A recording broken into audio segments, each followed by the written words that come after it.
नमस्कार. आज आपण पंचामृत कसं बनवायचं शास्त्रोक्त पद्धतीने ते जाणून घेऊया. मार्गशीर्ष महिना आहे, मार्गशीर्षचा दुसरा गुरुवार आहे, तर म्हटलं पंचामृत बनवायची ही शास्त्रोक्त पद्धत मी तुमच्याबरोबर शेअर करते. तर चला जाणून घेऊया की शास्त्रोक्त पद्धतीने पंचामृत कसं बनवलं जातं, त्यामध्ये काय करावं आणि काय नाही करावं. ठीक आहे, चला जाणून घेऊया. जसं मी म्हटलं की आपण पंचामृत बनवणार आहोत, तर पंचामृत या नावातच खरं तर अमृत आहे. आणि पंचामृत हे मध, तूप, दूध, दही आणि खडी साखर. इथे मी खडी साखर खरं तर खडी साखरेची पावडर करून घेतली आहे, जेणेकरून पंचामृतामध्ये ती विरघळायला सोपी जाते. आणि पंचामृत मी चांदीच्या भांड्यात करणार आहे, जेणेकरून चांदीच्या भांड्यात केलेलं पंचामृत हे अतिशय लाभदायी ठरतं.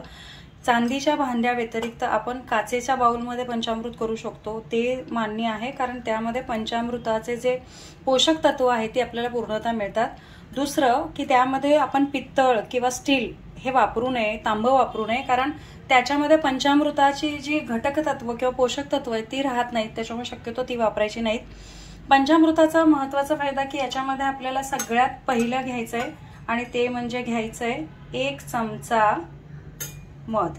तर हा 1 चमचा मध मी घेतलाय. ह्याच्यात 1 चमचा मध, ह्या 1 चमचा मधामध्ये ह्याच्यामध्ये जे प्रमाण असतं ते 1 चमचा मध घेतलं तर 2 चमचे देशी गाईचं तूप घ्यायचंय. 1-2 हे माप असावं.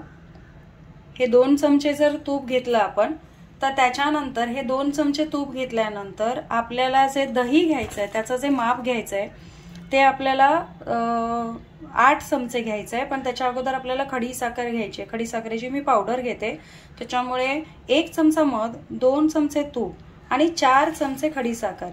ही 1, 2, 3 आणि 4 ही 4 चमचे खडी साखर घेतल्यानंतर घरी बनवलेलं दही असेल तर सर्वोत्तम. 1, 2, 3, 4,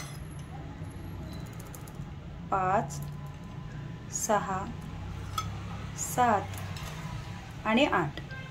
हे 8 म्हणजे साखरेच्या डबल घेतल्यानंतर 16 चमचे आपल्याला दूध घ्यायचंय.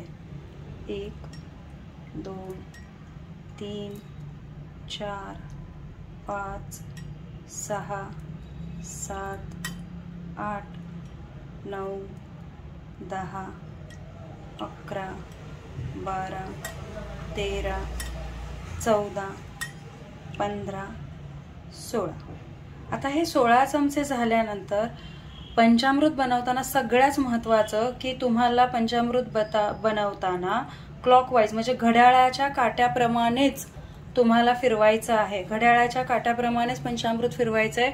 बऱ्याचदा तुम्ही बघितलं असेल किंवा व्हिडिओमध्ये बघितलं तर असं फिरवलं जातं, तर ह्याला अँटी क्लॉकवाईज म्हणतात. त्याने पदार्थांच्या ज्या घटकांच्या पोषक मूल्यांची हानी होते, त्याच्यामुळे ते न करता शक्यतो घड्याळाच्या काट्याप्रमाणे तुम्ही ते बनवावं.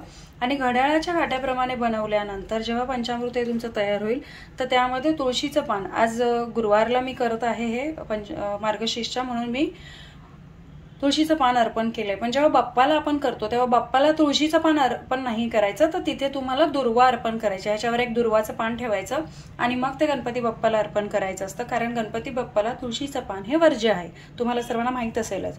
सगळ्यात महत्वाचं पंचामृताचे अजून सगळ्यात लाभ काय आहे तर ते स्मृतिवर्धक आहे. पंचामृत हे तुमची बुद्धिमत्ता, तल्लख बुद्धिमत्ता वाढवायला खूप लाभदायी होतं. त्याच्यामुळे तुम्ही तुमच्या मुलांना, वयोवृद्ध व्यक्ती असतील तर त्यांना थोडं थोडं पंचामृत 5 चमचे 10 चमचे तेवढे पंचामृत रोज प्यायला देत जा. हे अतिशय लाभदायी होतं शरीराला. पंचामृताने पाचनशक्ती सुधारते. उपाशीपोटी घेतलेलं सगळ्यात चांगलं असतं. पोषक तत्वांची खाण आहे पंचामृत. याचबरोबर ज्यांना त्वचा रोग आहे तर त्वचा रोग असणाऱ्या व्यक्तीने पंचामृत हे नक्की घ्यावं.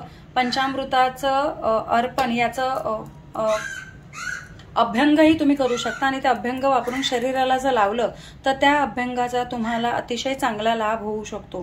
त्याच्यामुळे पंचामृत अशा प्रकारे शास्त्रोक्त पद्धतीने करून देवतेला अर्पण केलं तर याचा देवतेचा आणि तुम्हाला तुमच्या शरीरालाही याचा प्रचंड चांगला लाभ होईल. धन्यवाद.